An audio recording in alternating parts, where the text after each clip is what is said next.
ক্ষমতার দম্ভ চিরকাল স্থায়ী হয় না, আর রাজনীতির হাওয়া ঠিক যেমন বহমান ঠিক সেইভাবেই বইতে থাকে। আর রাজনীতির হাওয়া যখন ঘোরে তখন কালের ত্রাতা আজকের দিনে কিভাবে খলনায়ক হয়ে দাঁড়ায় তা বোধহয় এই সাম্প্রতিক ঘটনাগুলো না দেখলে বিশ্বাস করা কঠিন। বাংলায় রাজনৈতিক পালাবদলের পর একটা নতুন ধরনের জনরোষের ছবি রাজ্য জুড়ে বারবার ক্যামেরাবন্দি হয়েছে।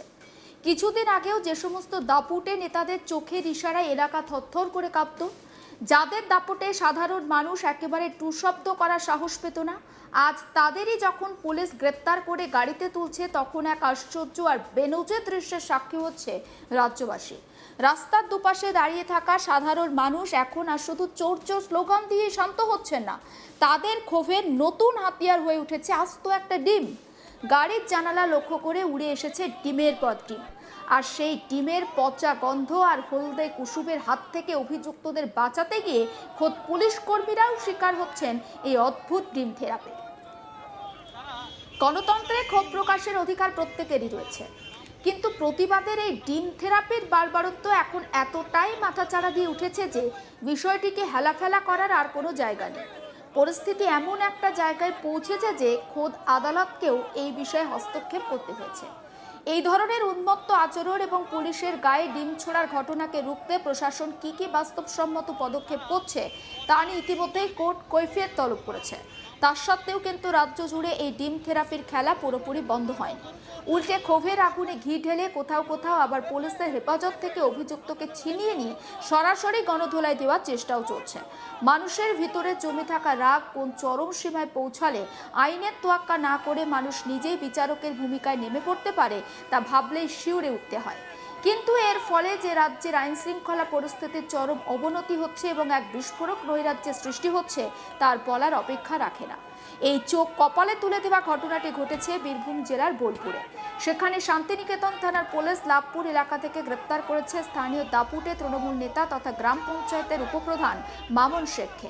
আর তার বিরুদ্ধে অভিযোগের তালিকাটা ছোট নয়। 2021 সালে বিধানসভা নির্বাচনের পরবর্তী সময়ে এলাকায় ঘর ভাঙচুর, সাধারণ মানুষকে মারধর, দেদার তোলাবাজি আর ভয় দেখানোর মতো একাধিক গুরুতর অভিযোগ রয়েছে তার বিরুদ্ধে। রাজনৈতিক পট পরিবর্তনের পর অবশেষে পুলিশের জালে ধরা পড়েন এই নেতা। কিন্তু আসল নাটকের শুরু হলো মামুন শেখকে যখন বোলপুর মহকুমা আদালতে তোলার জন্য নিয়ে আসা হলো। অভিযুক্ত নেতাকে আদালতে তোলা হচ্ছে এই খবর চাউর হতে বোলপুর আদালত চত্বরে কার্যত একটা রণক্ষেত্রের পরিস্থিতি তৈরি হয়। কোনো রাজনৈতিক সমাবেশ নয়, সম্পূর্ণ স্বতঃস্ফূর্তভাবে সেখানে হাজির হন শয়ে শয়ে সাধারণ মানুষ। প্রত্যক্ষদর্শীরা জানাচ্ছেন ক্ষুব্ধ জনতার অনেকেরই দু হাতে ছিল দুটো করে কাঁচা ডিম। পুলিশ ভ্যান যখন আদালত চত্বরে ঢোকে চারিদিক থেকে মুহুর্মুহু ডিম ছুটতে শুরু করে জনতা। অভিযুক্ত নেতার গায়ে সরাসরি ডিম না লাগলেও পুলিশের গাড়ির কাঁচ আর দেওয়াল লক্ষ্য করে যেভাবে ডিম ছোড়া হতে থাকে তাতে গোটা এলাকা ডিমের গন্ধে মমা করতে শুরু করে। পরিস্থিতি এমন তপ্ত হয়ে ওঠে যে পুলিশ ও আত্মরক্ষার জন্য ব্যাপক পুলিশকেও বেগ পেতে হয়। সেই ছবি দেখাচ্ছি আপনাদের।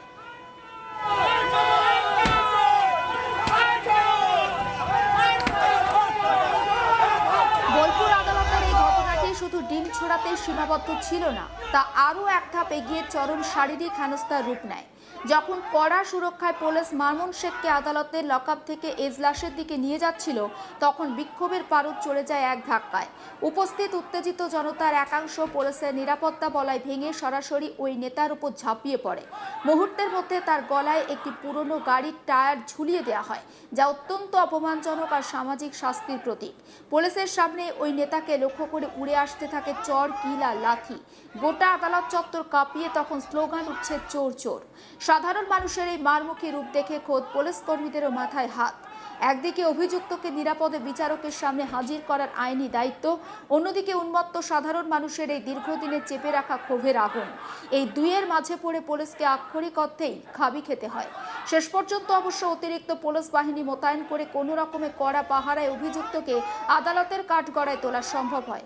কিন্তু এই ঘটনা বীরভূম ছাড়িয়ে গোটা রাজ্যের প্রশাসনিক মহলে একটা বড় ঝাঁকুনি দিয়ে গেছে। একবার সোনাই বিক্ষুব্ধ বাসিন্দা বিধানচন্দ্র মাল ঠিক কি বলছেন তার বক্তব্য।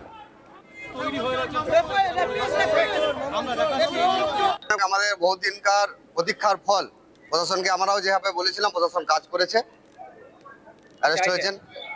আমরা চাইছি, এখন আমরা দেখতে এসেছি এখানে কোন উকিল বাবু ওনার কেসটা নিচ্ছেন, কোন উকিল দেখছেন সেটা দেখবো। ভোট পরবর্তী হিংসার একাধিক অভিযোগ, তার মধ্যে ইট ভাটার মালিকের কাছে ইট নেওয়া, এই বিষয়টা কি?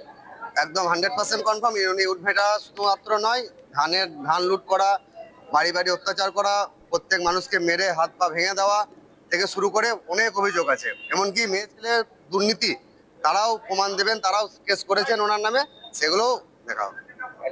কি শাস্তি চাইছে? বৃহত্তর শাস্তি চাইছে ওনার।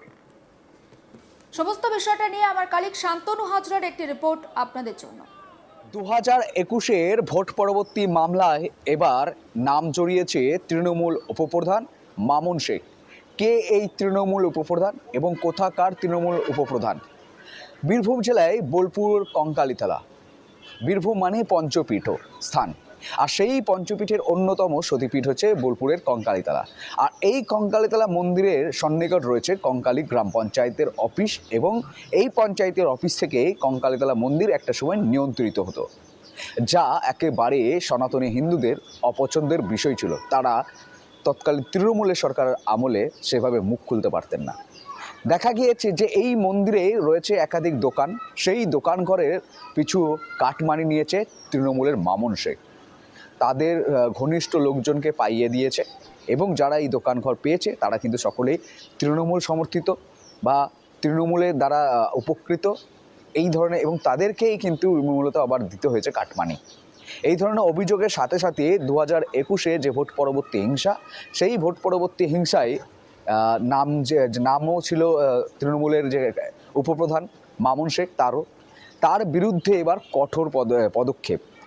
শান্তিনিকেতন থানা পুলিশ লাভপুর এলাকা থেকে এই তৃণমূল উপপ্রধানকে গ্রেপ্তার করে, এবং গ্রেপ্তার করার পর যখন শান্তিনিকেতন থানায় এনে হাজির করে, আর সেই সময় কিন্তু দেখা যায় যে আম জনতা এবং বিজেপি কর্মীরা রীতিমতো শান্তিনিকেতন থানায় ভিড় করতে থাকে। ঠিক শান্তিনিকেতনের ভিড় এড়িয়ে পুলিশ বোলপুর আদালতে যখন এই তৃণমূল উপপ্রধানকে নিয়ে যাচ্ছে, সেই সময় দেখা যায় তার আগেই বোলপুর আদালত চত্বরে মানুষ ও বিজেপি কর্মীরা দুই হাতে দুটি করে ডিম নিয়ে অপেক্ষা করতে থাকে। এবং এই মামুন শেখকে পুলিশ যখন একেবারে রাস্তায় না নামায়, তার কারণে পুলিশের গাড়িতেই কিন্তু ডিম বৃষ্টি করতে লাগে আম জনতা এবং বিজেপি কর্মীরা। এর সাথে সাথে দেখা যায় পুলিশ কিন্তু শটান গাড়ি একেবারে আদালত কক্ষের সামনাসামনি নিয়ে চলে যায়, এবং সেখানে তখন দরজা খুলে তৃণমূল উপপ্রধানকে নামানো হয়। নামানো হতেই দেখা যাচ্ছে যে আম জনতা বা কেউ একজন তার গলায় একটি কালো ধরনের জিনিস পরিয়ে কিল চর ঘুষি থাপ্পড় চলতে থাকে। পুলিশ কিন্তু আদালতের এজলাসে নিয়ে যেতে একেবারে হিমশিম খায়। দুই পুলিশ আধিকারিকরা রীতিমতোই এই ক্ষুব্ধ পরিবেশ, চাঞ্চল্যকর পরিবেশকে, উত্তেজনা পরিবেশকে কাটিয়ে তারা কিন্তু মূলত ঠিক এজলাসে কিন্তু নিয়ে যাওয়া হয়। চোর চোর স্লোগান এবং ডিম থেরাপি কি পুলিশের গাড়িতে পড়ে যায়, ডিম বৃষ্টি হয় পুলিশের গাড়িতে, কিন্তু আদালত চত্বরের সামনে তৃণমূলের উপপ্রধানকে চোর চোর স্লোগানের সাথে কিলচর ঘুষি লাঠি সবটাই কিন্তু আম জনতা এবং বিজেপি কর্মী সমর্থকরা দিয়ে থাকে। সমস্ত আপডেট পৌঁছে দেবো আপনাদের কাছে। নজর রাখুন আজ তাক বাংলায়, সাবস্ক্রাইব করতে ভুলবেন না।